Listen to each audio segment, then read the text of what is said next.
Black Ops 7 just dropped, and if you want the smoothest aim, the cleanest visuals, and the most FPS possible, you're in the right place. In this video, I'm giving you guys the exact settings you need to get an edge over your competition, whether you're on console or PC. Let's lock it in and optimize you. With wall bouncing coming in and other features, there's a lot of new settings that I'm going to explain to you, but let's get right into the controller to start off.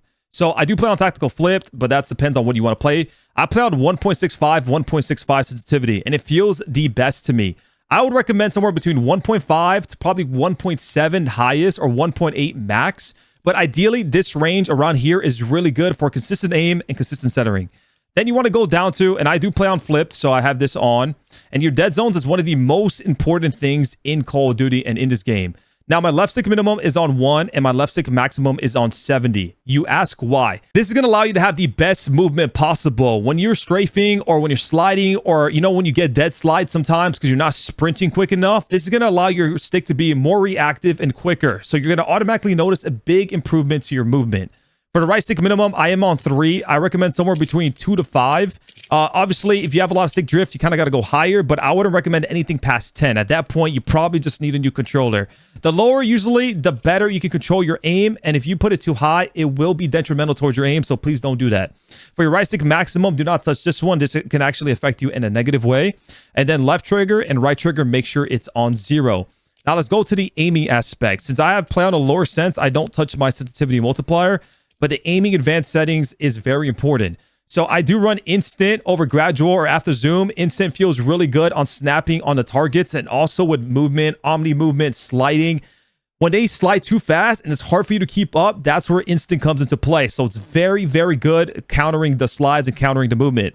That goes the same with dynamic. Aim response curve type, you're going to want to put this on dynamic. Dynamic was introduced in 2019, MW, and ever since then, most 98% of pros run dynamic. You see all the best players in the world run this for that reason. Again, allows you with a snappy aim, right? Good aim assist, snappy aim, which is very needed, especially in a game when there's a lot of movement. Make sure your aim assist is on, of course. Now let's go to movement. Currently, sprint assist. You're going to want to make sure tactical sprint assist is on. Again, this is going to help your movement so much. It's basically a cheat code when it comes to movement. Obviously, make sure this is on 0. Turn these both on for omni movement. Then you want to make sure your manual assist is off because that sucks. Crouch is off, corner slice off because this does nothing for you. It's all visual. Make sure these are off. Walls jump assist off. Now, this is when it comes to wall bouncing, right? Like when you jump on walls and you wall bounce off it, you don't want it to do it for you automatically. You want to time it or do it when you feel like it's the right time. That's going to make your movement even better. It doesn't, the assist is not needed. So make sure this off. Active roll assist off. Slide dive behavior. So I currently run hybrid.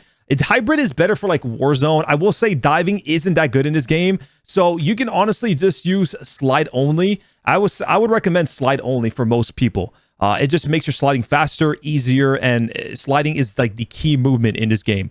Automatic airborne mantle. I do have this on, but you can turn this one off.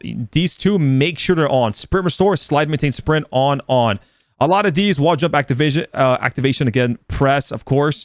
And then you want to go to the combat settings. Now, I didn't touch any of these settings, so you can leave all of these at default. Next, let's go to the graphics settings. And we're going to go through this very quickly just to give you guys kind of the best stuff.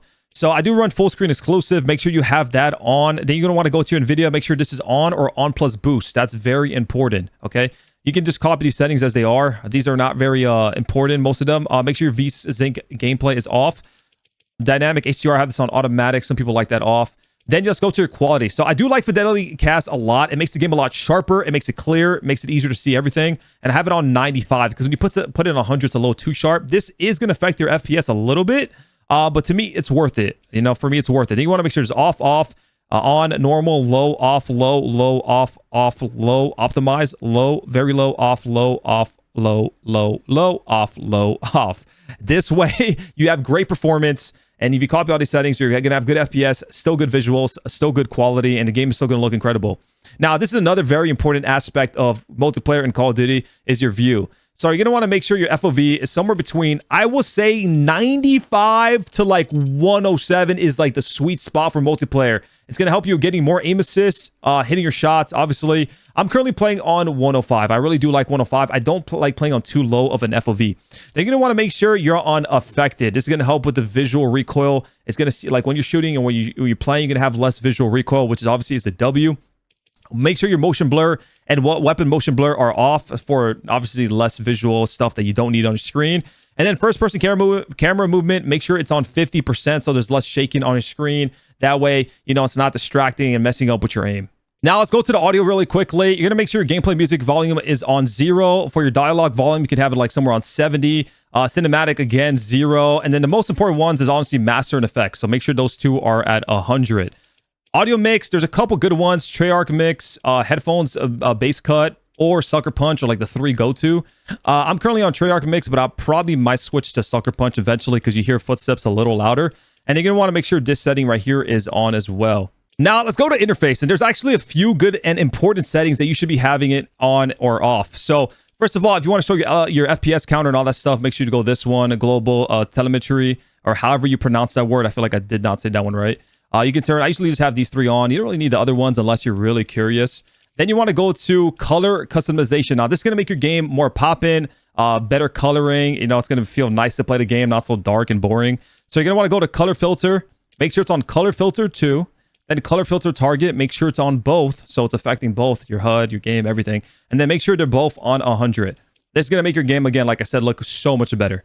Then you want to go to your gameplay HUD bounds. Now you're going to want to make sure this is all the way in. This is going to allow you to have better, you know, eyes on your minimap, and it's going to be easier to... Minimap is, by the way, probably one of the most important things on your screen. So the fact that it's closer to your screen, you're going to be able to, you know, snap on it quicker, look quicker, back forth. So definitely very beneficial to all the pros do. Obviously, you're going to make sure your crosshair dot is on because that is effective and important. You can put it on larger or largest. I think largest is too big. I'm a big fan of larger.